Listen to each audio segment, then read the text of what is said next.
यो बैठकको उद्घाटनको क्रममा मैले कमरेडहरुसँग राखेको थिएँ कि इतिहासको असाध्य संवेदनशील मोडमा हामी छौँ र यो बैठकले लिने निर्णयहरूले हाम्रो पार्टी क्रान्तिको भाग्य भविष्य मात्रै होइन, साम्राज्यवादका विरुद्ध विश्व सर्वहारा आन्दोलनको भाग्य भविष्य पनि धेरै हदसम्म निर्धारित हुने स्थितिमा हामी छौँ र हामीले त्यो महान उद्देश्यको निम्ति आफूले आफैलाई कति तयार गर्न सक्छौँ, हामीले त्यो सर्वहारा आदर्शको निम्ति आफूलाई बदल्ने प्रतिज्ञा गर्न सक्छौँ या सक्दैनौँ भन्ने प्रश्न मैले राखेको थिएँ।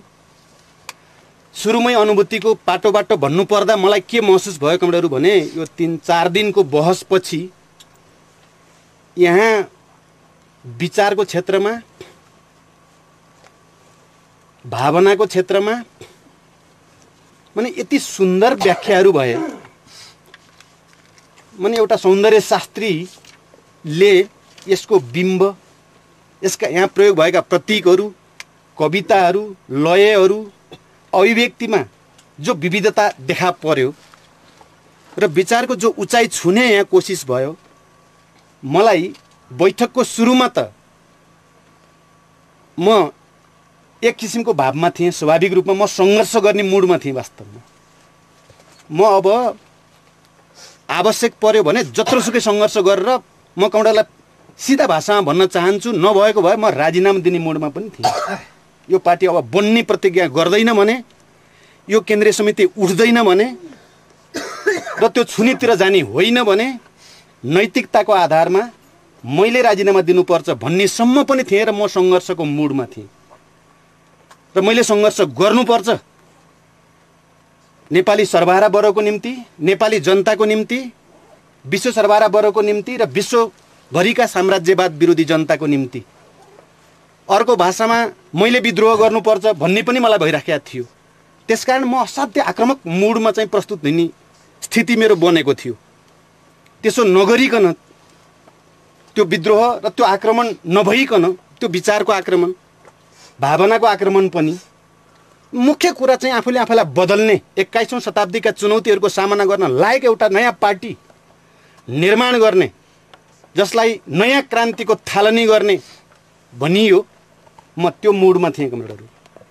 तर छलफल बहस अगाडि बढ्दै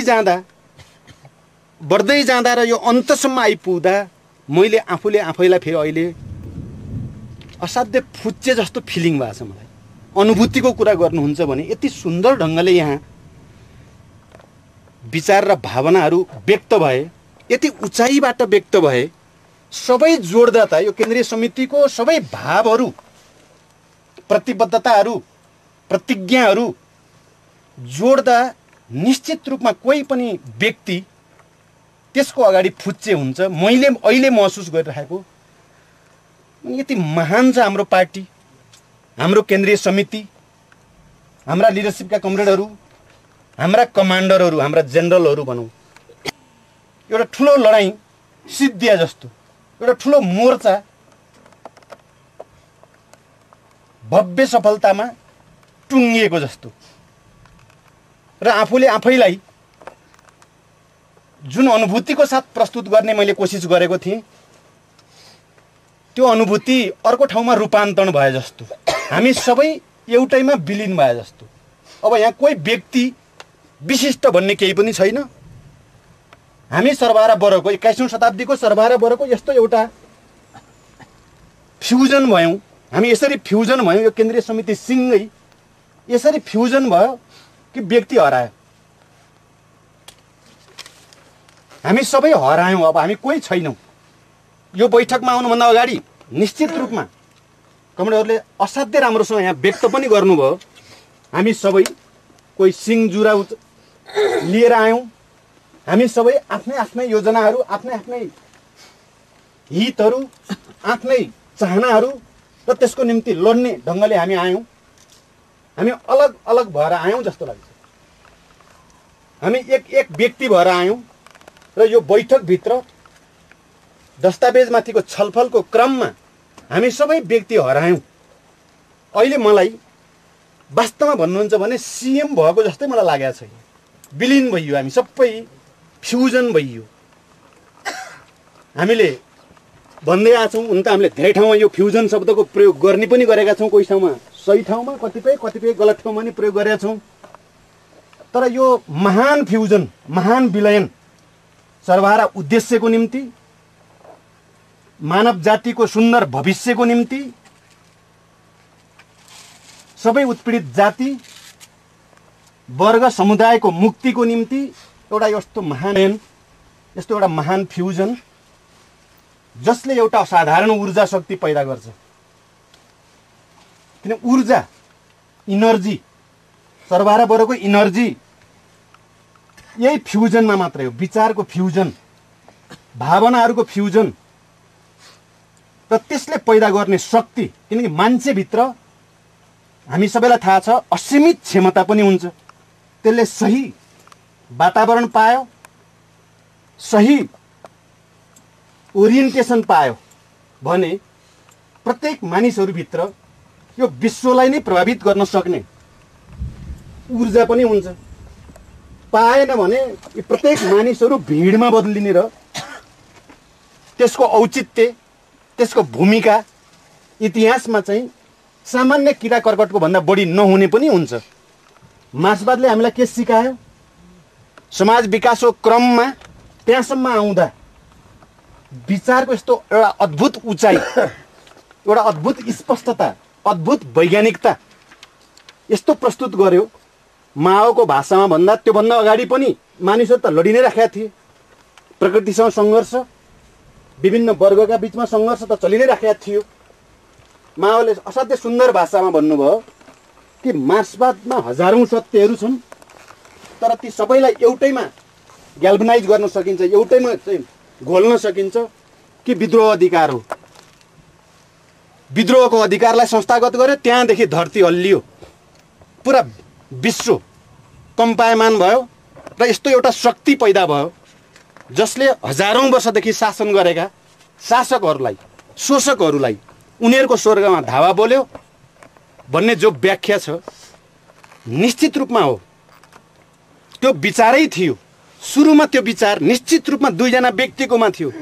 सायद माओले त्यो कुरालाई पनि राम्रोसँग व्याख्या गर्नुभएको छ। विज्ञान र वैज्ञानिक विचार सुरुमा त दुईजनामै थियो,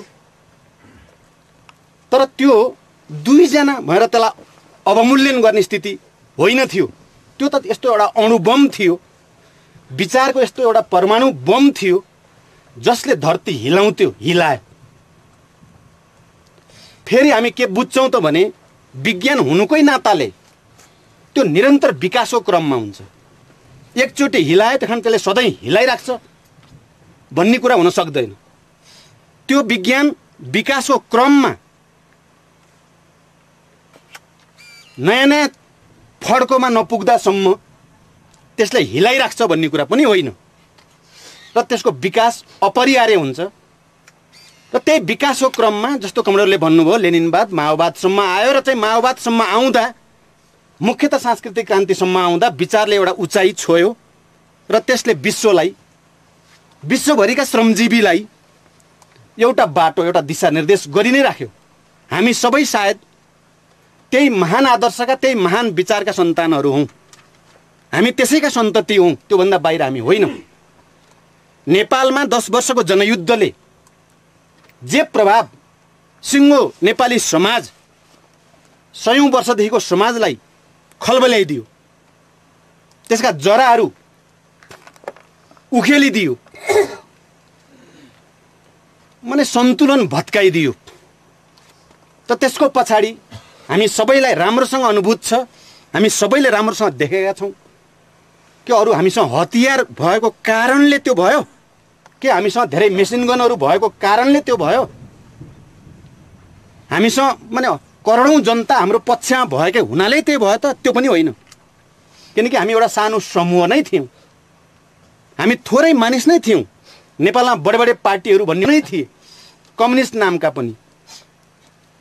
तर फेरि पनि हामीले विचारको विज्ञानलाई विज्ञानकै अर्थमा बुझ्नुपर्छ। सायद कमरेडहरू त्यति बेला एकता केन्द्र बन्ने बेलामा, एकता केन्द्रमा चल्ने छलफलका क्रममा जो कमरेडहरू अहिले पनि यहाँ उपस्थित हुनुहुन्छ उहाँहरूलाई पक्कै पनि स्मरण छ, हामी लगातार विज्ञानकै कुरा गर्थ्यौँ त्यति बेला पनि, विचारको विज्ञान, विज्ञानसम्मत धारणाकै कुरा गर्थ्यौँ, विचारधाराकै कुरा गर्थ्यौँ, प्रवृत्तिकै कुरा गर्थ्यौँ, प्रवृत्तिकै सङ्घर्षको कुरा गर्थ्यौँ। मानिसहरूलाई हाम्रा कुरो सुन्दा अचम्म लाग्थ्यो, अनौठो मान्थे त्यति बेला। माने कम्युनिस्ट आन्दोलनभित्रका विभिन्न प्रवृत्ति मात्रै होइन, कम्युनिस्ट बाहिरका त झन् जिब्रो नै टोक्थे। मलाई अहिले सम्झिन्छु, मैले एउटा पत्रकार के अरे पुरुषोत्तम दाहाल, मैले कमरेड जेबीको घरमा मलाई भेट्ने भएर त्यहाँ भेट्न गएको थिएँ म, र मैले जनयुद्धको कुरा गरेको थिएँ। जनयुद्ध त सुरु भएको थिएन, सायद त्यो 1.5 वर्षै अगाडि थियो। जनयुद्ध सुरु गर्नुभन्दा 1.5 वर्ष अगाडि थियो र नेपालमा जनयुद्धभन्दा अर्को कुनै विकल्प छैन। यहाँको सामन्ती शोषण, सामन्ती संरचना भत्काउने, साम्राज्यवादी विदेशी उत्पीडनहरू, विस्तारवादी उत्पीडनको जरा काट्नको लागि र नेपाललाई चाहिँ दुनियाँमा एउटा नयाँ नेपालको रूपमा चिनाउनको निम्ति जनयुद्धकै व्याख्या गरिएको थियो त्यहाँ। त्यसले अचम्म मान्थ्यो। कुरा प्रस्तुति हेर्दा त उसलाई सायद बडा कन्फिडेन्टली भनेका छन् भने त त्यसलाई लाग्यो, उसलाई राम्रै लाग्यो। मान्छेको प्रस्तुति यताउता चाहिँ सबै त उसलाई राम्रै लाग्यो। तर यो विचार जनयुद्धले नै नेपाललाई रूपान्तरण गरिन्छ र गर्न सकिन्छ भन्ने विचार चाहिँ अनौठो लागेछ र उसले गएर तुरुन्तै कान्तिपुरमा एउटा आर्टिकल लेखेको छ। सायद त्यति बेला पत्रकार कमरेडलाई त थाहा होला, अरू कमरेडलाई पनि थाहा हुनुपर्छ। विपनामा जनयुद्धको सपना, कोही कुरा भन्नुभयो त, विपनामा जनयुद्धको सपना भनेर लेखे उसले चाहिँ। अब उसको दृष्टिकोण अनुसार अथवा जो कोहीको पनि त्यति बेलासम्मको चाहिँ स्थितिमा मानिसले सामान्य ज्ञानको दृष्टिकोणले, सरदर ज्ञानको दृष्टिकोणले, सरदर विचारको दृष्टिकोणले विपनामा जनयुद्धको सपना लेख्नु मलाई ठिकै हो भन्ने लाग्छ। तर त्यो विचारको विज्ञान जो हाम्रो सानो समूहभित्र बोलिराखेको थियो, त्यो ज्योति जो बोलिराखेको थियो र हामीलाई एउटा आत्मविश्वास थियो जनयुद्ध कसरी जान्छ, भविष्यमा यसले कति घुम्तीहरू र मोडहरू पार गर्नु पर्ला, त्यो कुरा त थाहा हुने कुरा भएन। तर जनयुद्ध हुन्छ, लान सकिन्छ भन्ने एउटा चाहिँ विश्वास हाम्रो सानो समूहमा थियो। जताडा हेरे पनि त्यो समूह त्यति ठुलो भएर मानिँदैन थियो, सानो समूह नै थियो। तर जब जनयुद्ध 2052 साल 1 गते पहल गरियो, हामीले एउटा पनि चौकी त कब्जा गर्न सकेनौँ 1 गतेको दिन त। सायद त्यो सिन्धुलीगढीको चाहिँ त्यहाँ पुलिस नभएको हुनाले कब्जा भयो, क्या हतियार नभएको हुनाले कब्जा भयो। नत्र अन्त जहाँ हतियार लिएर बसेका थिए पुलिस, त्यो कहीँ पनि कब्जा भएन। हामीले हान्न त हौलेरी पनि हानियो, यतापट्टि रुकुममा कहाँ हानियो रे, रारी उसमा पनि हानियो, तर कहीँ पनि कब्जा भएन हाम्रो। हतियार नभएको हुनाले कब्जा भयो, हतियार भएको ठाउँ कब्जा भएन।